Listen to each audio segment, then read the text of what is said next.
Evening po, nasa Taiwan na po ako, na may TikTok na ko, YouTube ko, lahat na pinadasal sa akin, na-send sa akin. Ako mismo, isa-isa na announce mga pangalan nyo kay Santiago. Kayo, sa bahay kayo, magte-thank you.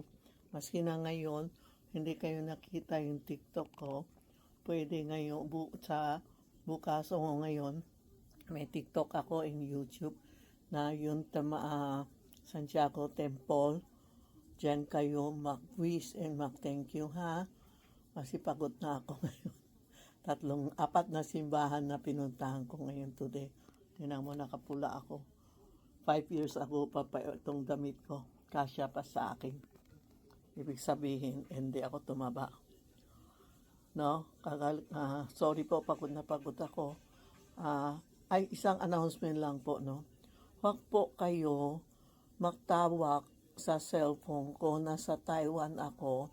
Mahal pag sumagot ako, parang 400 isang babayaran ko. So, please lang po, text na lang kayo o Monday na kayo magte-text or to call. Tuesday pala. Tuesday, pahinga muna ako. Tuesday ko kayo mag-text sa 82440369. Wag sa phone ko this Holy Week. Andito ako. Please lang, wag kayo tawag ng tawag. Kanina, ang dami tumatawag na hahabol yata sa prayer. Sorry po, kasi 1 week na ako nag-announce na magdadasal ako dyan. Hindi kayo nag-thank you, hindi kayo nagsulat. Tapos ngayon, nagsulat kayo, nag-text kayo. Sorry po, yun mga nasa TikTok, yun mga nickname nyo, hindi ako marunong basa. O ano, code number. Hindi ko sinali po kasi dapat pagte-text kayo o makakausap tayo sa Diyos. Real name, hindi yung fake name, nickname. Hindi natin sasali dyan, ha? Ang ginawa ko, Mr. and Mrs. Mr. and Mrs. Iba naman nagluloko. Nagsasabi ng ibang kontra, pasensya na kayo. Santiago na bahala sa inyo. Basta, kung sino naniniwala, text kayo and thank you. Pag hindi naniniwala po, tahimik lang kayo para hindi kayo makarma, ha? Sorry lang, please lang, kaya yun ako. Don't call me this Holy Week sa cellphone ko. Ma'am, Tuesday na kayo tumawag po, ha? Wala kami, close kami kasi walang sasagot sa inyo. Mag-o-order kayo, iba magpabayad, close din kami. Sorry po, ha? So, next yun na lang, ha? Pag saan ako pupunta, sasama ko kayo sa dasal. Ngayon, pumunta ako sa Santiago, nakita niyo sa YouTube ko, TikTok ko. Nag-live ako. Hindi ko alam na saan yung live ko. Hinahanap ko, may live ako. Tapos, pumunta ako sa Macho Temple. Pumunta ako sa Kwanima Temple. Bukas is Mama Mary, Kwanima Temple. Mag-wish din kayo na Mama Mary.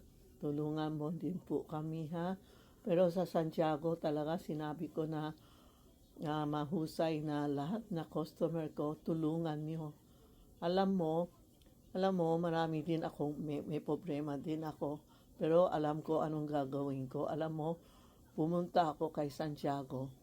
Nag-thank you ako. Tapos nagtanong ako. Yun hapon.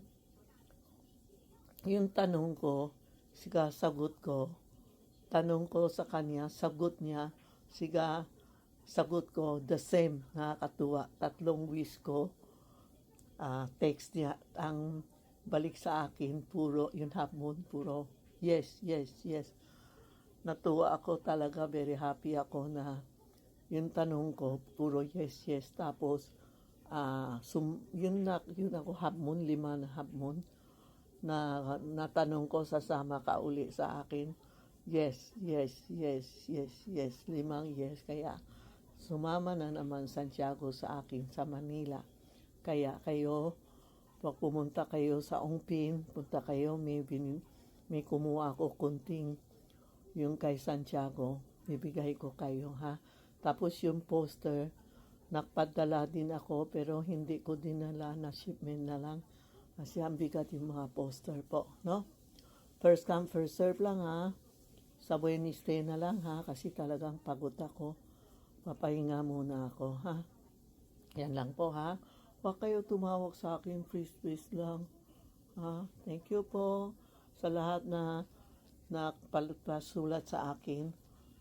Salamat kayo ha, nagpasalamat, thank you din ako sa mga sinabi ko kay Santiago, tuloy-tuloy ang TikTok ko and YouTube na sana tuloy-tuloy tulungan mga customer natin na naniniwala sa kanya. Kaya kayo lahat swerte na pumunta sa tindahan ko, kasama kayo sa text ko, sa thank you ko. Salamat ha. Bukas kung may pumunta ako sa ibang temple, magti-TikTok ako in YouTube ha. Sana lahat na wish nyo will come true. Yung mga may sakit, may utang, mahina negosyo, tingnan natin. Tingnan natin kung anong gawa ni Santiago sa atin ha. Sobra-sobra, ang daming lista, tagal ko.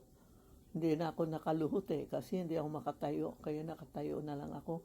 Nagdasal ang mga pangalan nyo pero bawal sound kasi maraming tao. Yung pumunta ako, kunti pa. Yun after 12 o'clock, grabe, ang daming tao. Mga tourist pumunta. Kaya umalis na lang ako. Nakaayos ko lahat mga bili ng mga customer ko, mga TikTok, gano'n. Inayos ko sarili ko. Nagdasal ako, nagwis ako. Yan. Tapos, my mission is accomplished. Thank you po. Thank you.